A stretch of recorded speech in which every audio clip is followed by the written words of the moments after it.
There we go, recording finally. Took a minute to get the thing sorted out. Now we're talking the ultimate flat pack nightmare. Now what I've got is a vanity unit.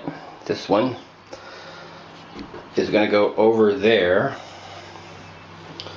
So I'm going to take the toilet out, put that unit in there. That's the top there.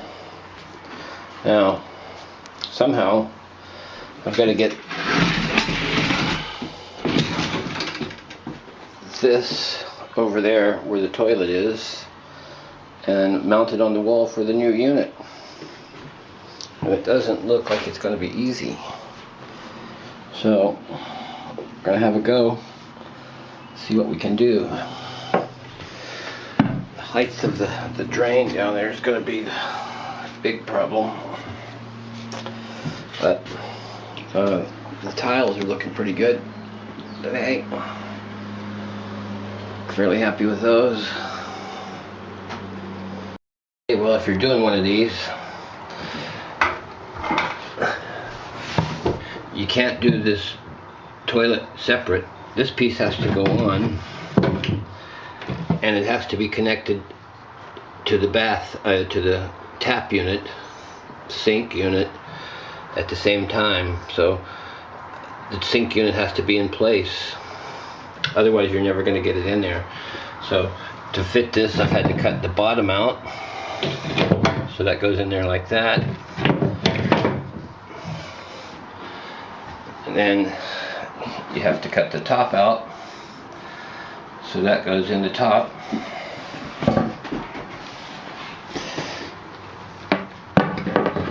Where is it? So it slides in like that. And now I'm going to have to cut a hole someplace in here for the water supply to the pan from the cistern. So I want to try and center a hole in there so that looks nice. That's going to be tricky. Okay. Looking at the back of the pan and underneath the pan. Now this has holes in the side that go this way, not down like you normally want. And the only thing they give you this thing, and it looks like it's going to fit on there like that, and then that'll be bolted on the floor like that. But Jesus, talk about having to get something in the right place. How are you going to figure out exactly where that measurement is in the right place to put it? I guess you just have to measure from here to there and sort of guesstimate. Maybe make a mark on the floor where it sits and then hope for the best. The screws they give you are not long enough to go through there. It needs to be quite a bit longer for that to work. So quite a bit more work on that. Okay, well, we've got the tiles in. These are all natural stone tiles.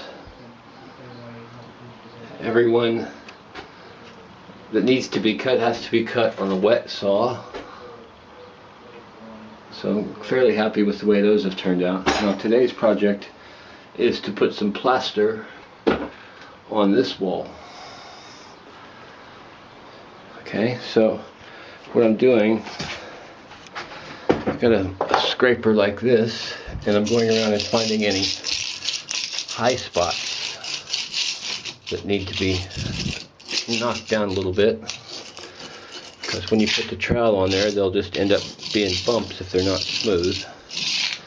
So that's that plan. Get those all knocked down.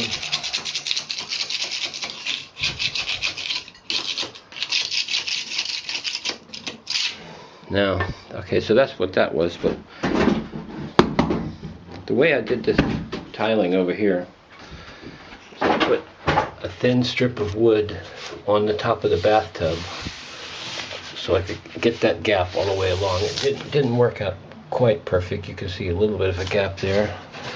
This corner is a little bit difficult because what I didn't realize was this wall on this side is leaning in, so I've had to cut at the top to give it a little bit of relief. This one is a little bit thin, that one's a little bit fat down there, but at the end of the day I've got to stop somewhere.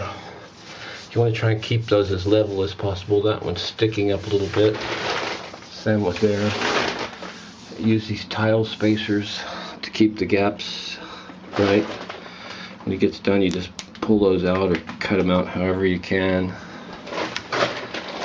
Get those out of there. Today I'm going to be doing, putting the plaster on here, and while that's drying, I'll start doing the grouting over here. And the big thing is to try and keep the bathtub from getting scratched with anything, so as much take a lot of time and make sure that's all covered up nicely. Then once I've got the wall smooth and that's dried, I'll be putting a vanity unit and a toilet, a loo, whatever you want to call it, all built into one unit there. And at the end of that, we'll change the ceiling lights and prep and paint the ceiling. Then once the grout's dry, we'll put the shower unit in here. I've pre-drilled the hole where the shower is going to go through. That's one, so I just need to match the other one up on that side. So there we go. Carry on.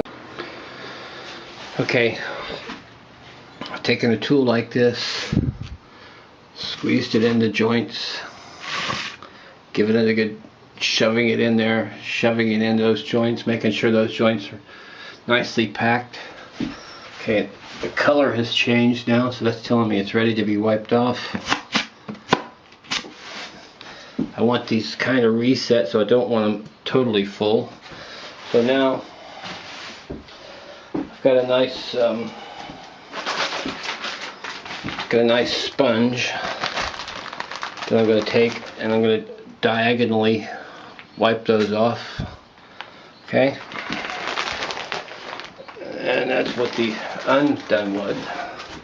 So I've done that whole section there.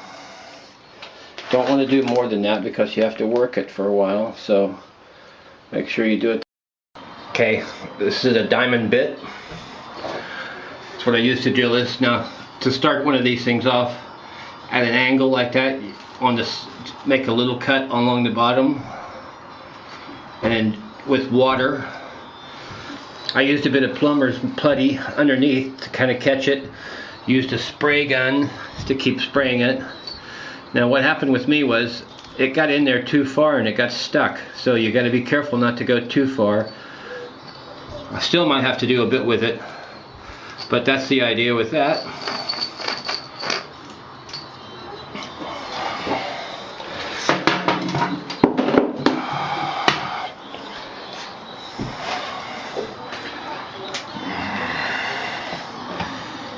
That's the idea.